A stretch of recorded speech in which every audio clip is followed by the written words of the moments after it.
going on, y'all? Back with another one like usual. Like I always say. You know, wavy like usual, like I always do. You know what I mean? You dig? But we're gonna get straight into it though. We're gonna talk about the interview with my dog P. Whitney. You know what I mean? I met Whit through Instagram. Cool cat, be fly, be wavy. He do his thing, man. This cat is a real wave phenomenon, and what he's doing in his own era. You know what I mean? And he got his own lane, and he do his swag, and he do him. He don't chase nobody else. He do what he do, which I respect to the fullest. You know, a lot of people don't do that, so I gotta respect that. Overall, we chopped it up, discussed a couple things, and we did a Q&A. It went real well. I'm glad to give him a spotlight to talk about the things that he likes and the interests that he has and how he got into certain things and his journey up on getting into being wavy and just being wavy and just the journey of it, how he even first started. So we're gonna talk about that. Yeah. So let me get into my poem pilot. Poem pilot. I'm up in there.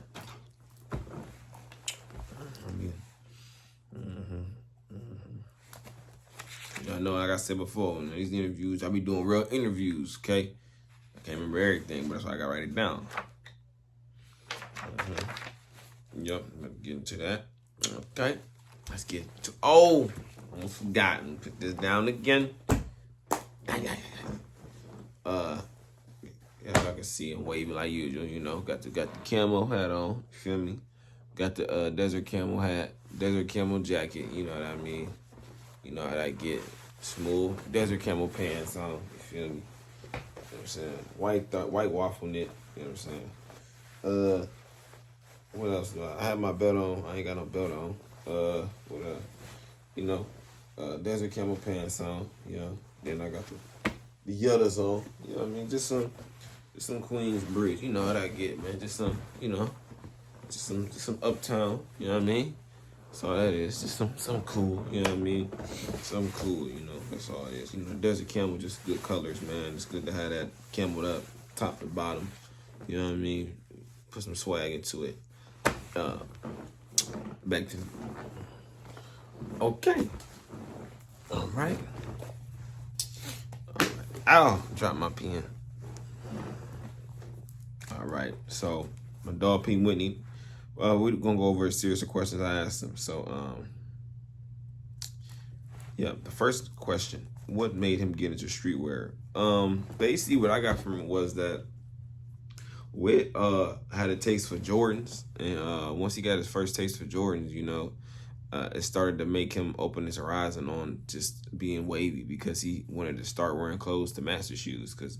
It's no point in having nice shoes if the fit is trash. That was the main thing he was telling me, and that's what really opened him to start looking at clothes or start getting pieces, And like a lot of us, his first couple of pieces was some bait, you know what I mean? So, and some Vitches Supreme. So he said that's what really stood out to him the most at first, So he grabbed that, and he really wanted that to go along with the shoes. So that's how a lot of us end up getting into this journey for real, because we started with sneakers and we want something to go along with the sneakers, So that was his journey, and then he just went all out after that. So yeah. That's a good one. Inspiration. Like I always asking everybody what inspired you. As far as a person, I asked him a personal, like who was a person that inspires you.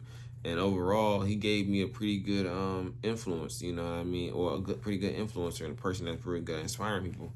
He gave me BARI. Yeah, BARI is a very big inspiration to him. He said, from the clothes that he puts out to the clothes that he wears to just the swag alone, just the lifestyle. That's something that BARI is real heavy on, the lifestyle. Everything you do, you gotta make it a lifestyle when it comes to just being wavy. You know what I mean? And that's something he's real big on. Well, he said ASAP BARI. His friends, of course, and the Bloody Brothers, they be both swaggy. From Osiris to Dior, they both be swaggy. They be putting it on. They be doing their thing, man. Them cats is killing the game. that they play a big role with him as well. He actually has some Murder FM clothes too.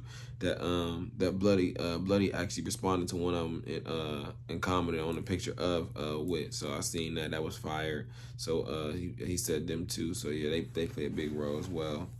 I asked him, was fashion a hobby or a lifestyle? Because, for some people, they just do it because they need free time. Or some people, this is really their life. He said it's a lifestyle, so, which was a great answer, you know what I mean? It's just a lifestyle. It's an everyday thing. People probably look at you like, oh, these cats are materialistic.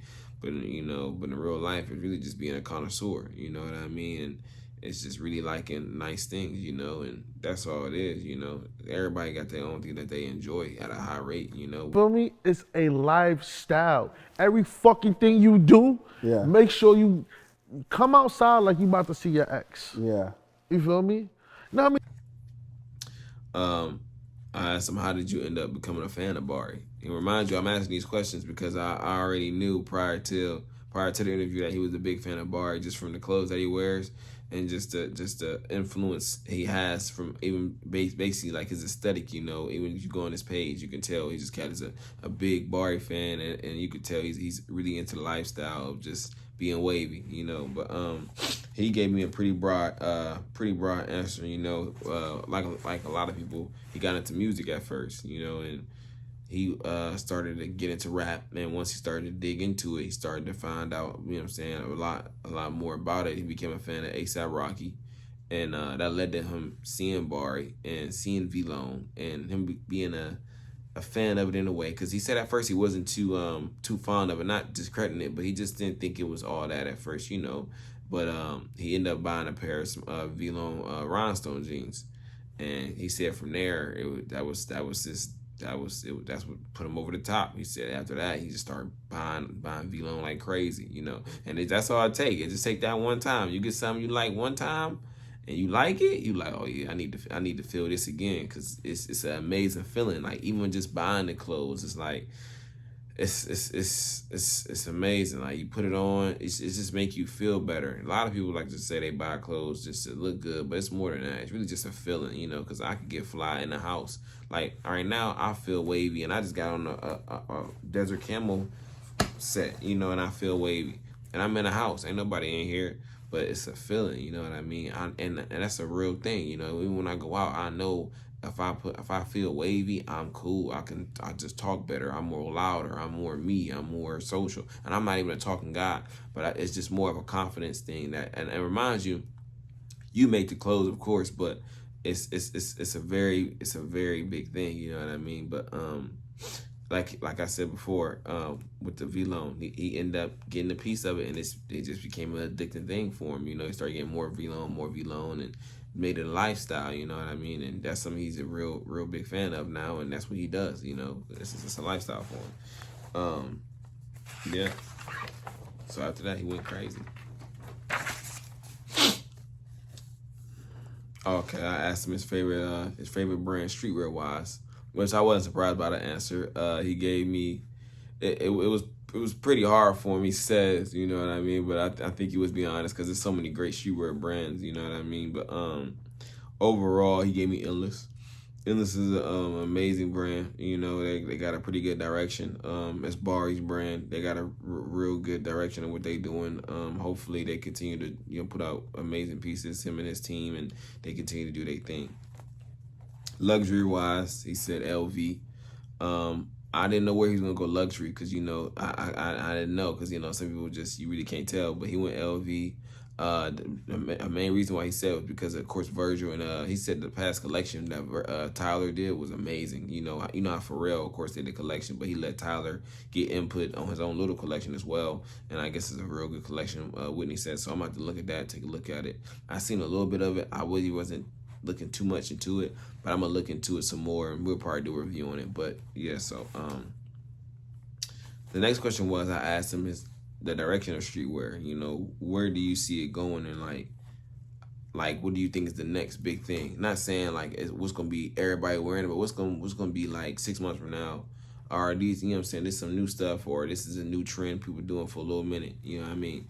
And he gave me a pretty good answer, and it kind of makes sense, man, because he think that boots is gonna be the next big thing. He think boots are gonna take over. You know, he think boots are gonna be the main thing as far as like everybody just wearing boots, which I can see that happening because boots is fire, man. Like I said in the last video, boots is fire, man. Like whether it's white, black, brown, like it don't matter what it is, man. Boots is really like a fire shoe, man. Like they're crazy.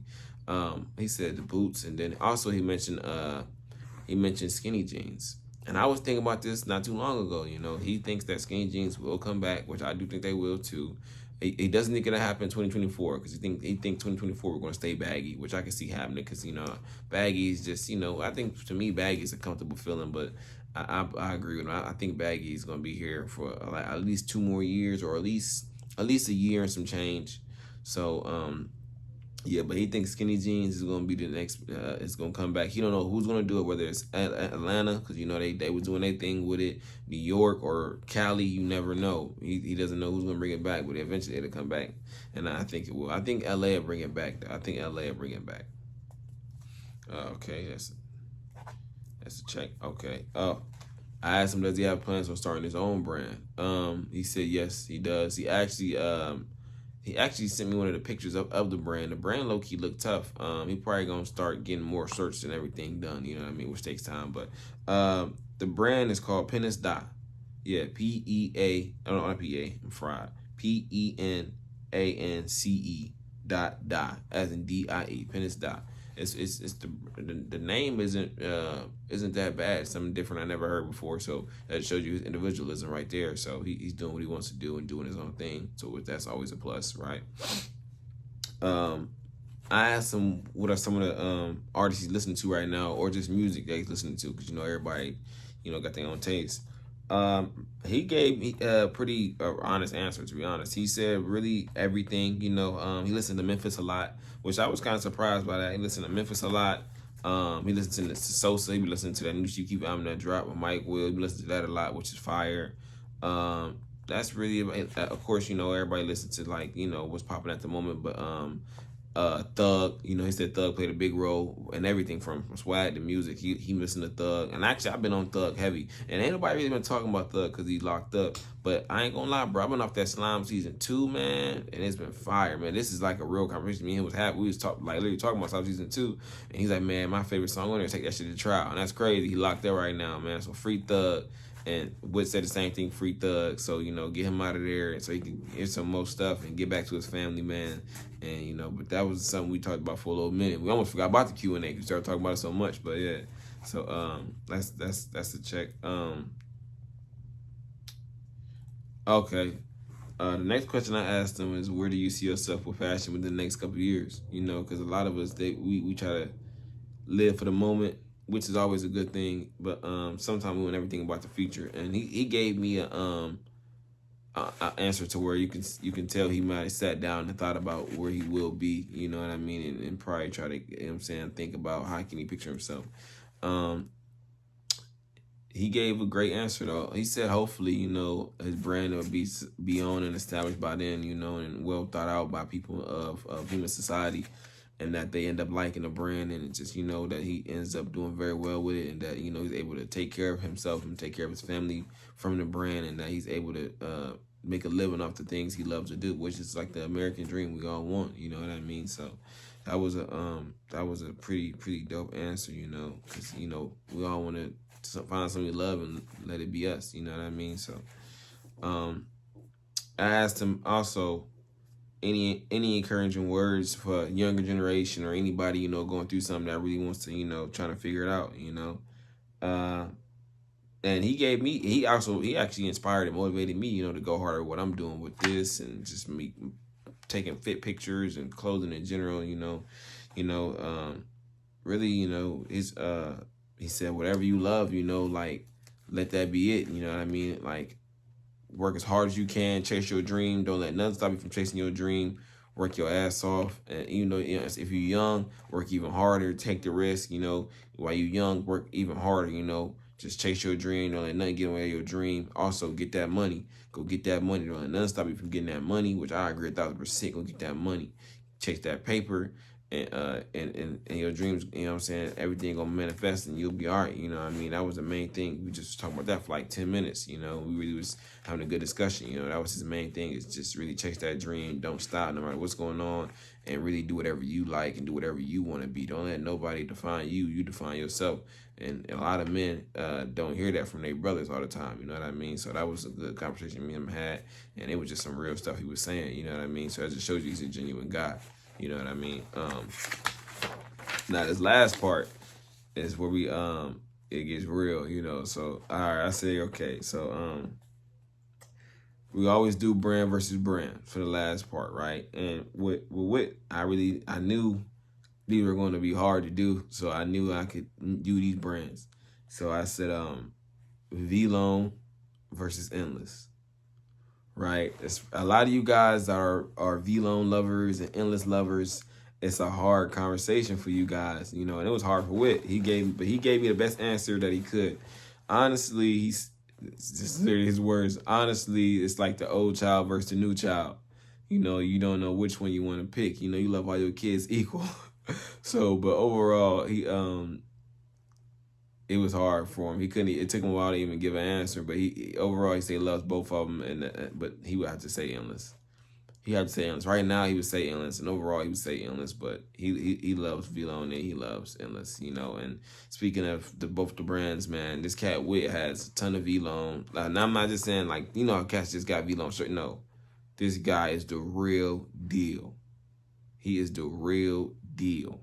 Okay, he got the pink V-Lone joint pant, the pink V-Lone pants, the palm ones, crazy, rare, 101 rare, especially in that colorway, rare. You're not really seeing it that much. Then this cat just got rare items, man, from the shirts to the pants. Then he got the Endless jeans, crazy tough. Endless hoodies, Endless shirts, and on top of that, he got the Endless shades, which is crazy tough. The Endless shades are crazy tough, man. They crazy. I ain't gonna lie. They are crazy, man.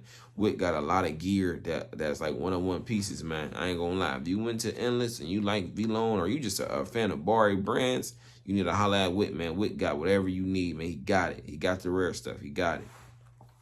And even with the jeans, the ones I'm talking about, when Wit got the jeans, he got them from a friend, right? And reminds you, his friend, you know, when you selling stuff, you posting it for everybody, so you trying to sell it. A known person end up hitting up the friend like, "Hey, I want the jeans," you know what I mean? And he got the jeans on consignment. He paid half of it. He's gonna pay the other half like 2 days later. You know, the next day. You know how that be. He ended up hitting up with like, "Hey, man, somebody want to buy the jeans, and you done paid your half." So it's like, all right, you know. So he go up there. And he go holler at him. He found out who wanted to buy the jeans. It was Ian Connor, which is crazy. You know, Ian Connor wanted to buy the jeans. And well, Ian Connor being a connoisseur that he is, you know, he finds a way to get his hands on the stuff he wants. So he somehow found a way to get to Wit's friend to buy the jeans. And he wanted the jeans, you know, but they couldn't come to an agreement. You know, it'd be like that sometime. But Wit ended up getting his jeans, man. And, you know, Wit ended up stunning the jeans, you know. And he actually built a connection as far as talking about like the item and just, you know, small talk here and there with Ian Connor, you know. Ian Connor being a big connoisseur for this generation as far as when it comes to being wavy or just having swag, with him having the rare pieces that he that he did, you know what I mean? And people forget about how big of an impact they had, you know, during their time. You know, they did a great thing, you know, and it's sad they all not cool no more, but they still respect each other from what you see in interviews and stuff like that. Hopefully they do still, you know what I mean? But them guys played a big role, and you know, they had something to do with a lot of us as far as where we went with fashion and how we view it now, you know what I mean? But overall, that's good that Whit built a connection with him, and you know, they have a little relationship. He talked to him here and there about certain things involving clothes, and you know, that's what's up. So yeah. And the next one was what was the next question? Things you would change with fashion. His main thing was really do what you want to do. You know what I mean? Like, don't be so much of a follower. And he's not saying as in like it's okay to get inspiration. We all do it, you know. We are of guilty of it. And that was something I felt, you know. And we all have a moment where we see something and we like, oh, I'm gonna do the same thing. You know what I mean? If you try to switch it up a little bit, but it's really the same thing, you know. His main thing was really just trying to be unique and try to have individualism. You know, that's a real big thing with Wit that he tries to put up on people and put on to the world. You know, be you, be unique, and be yourself, because you being yourself is unique because nobody can be you. And I took heed of that, and that made a lot of sense, and I was really responsive and really understanding to him saying those type of things, and it really made me question myself even more when we got off the conversation, you know, and like I gotta just do me even more, you know what I mean, and if it's dope, you know, the kids will follow, you know what I mean, and really just be you and be unique, man, be yourself. Individualism is everything, you know, and that was a real good thing, you know. Don't so much be a sheep, be a shepherd, you know. So that was a real good question me and went over. Also, he is a brand ambassador for the brand. I think it's 99 Washers. I think that's, if I'm pronouncing it wrong, I'm gonna definitely put a picture, put the tag with it. But the brand is dope. They got some crazy jogging pants, crazy sweats, crazy. They got some crazy stuff, man. I'm gonna end up dropping it in here too. He's a brand ambassador for it, so you guys need to check that brand out too. It's definitely a dope brand. Yeah, look into that. But overall, the interview was great, man. It was great talking to Wit. It was really a good interview. You know, talking to somebody that got rare pieces from V-Lone to Endless to just to vintage pieces that nobody really got, whether it be Supreme, whether it just, you know, just a lot of just swag in general, you know. Murder, he got the Murder FM, he got the hoodies, he got 2 sets of it, you know. So like, you know, he put it on, man. So Bloody, holla at him, because Bloody, he got the Murder, you know what I'm saying, Bloody. So you need to holla at him, both the Bloody brothers. When I say Bloody, I'm referring to both Dior and Osiris. Go holla at my dog, Wit, show him some love. Bari, show my dog Wit some love, man. He got the endless jeans, got the endless glasses, got the endless shirts, got the endless hoodies, got the 101 V-Lone pants. You know what I mean? Got the V-Lone, all that stuff. But he got all the endless, so he getting your new works too, man. So he got the old child and the new child. He got the stepson and the biological, okay? So Bari, show my man's Wit some love, man. Show him some love. But overall, the interview went great, man. Wit, my dog, you know, we locked in. I'm going to come back with some more heat. You know how that go. I'm going to see y'all again. Holla!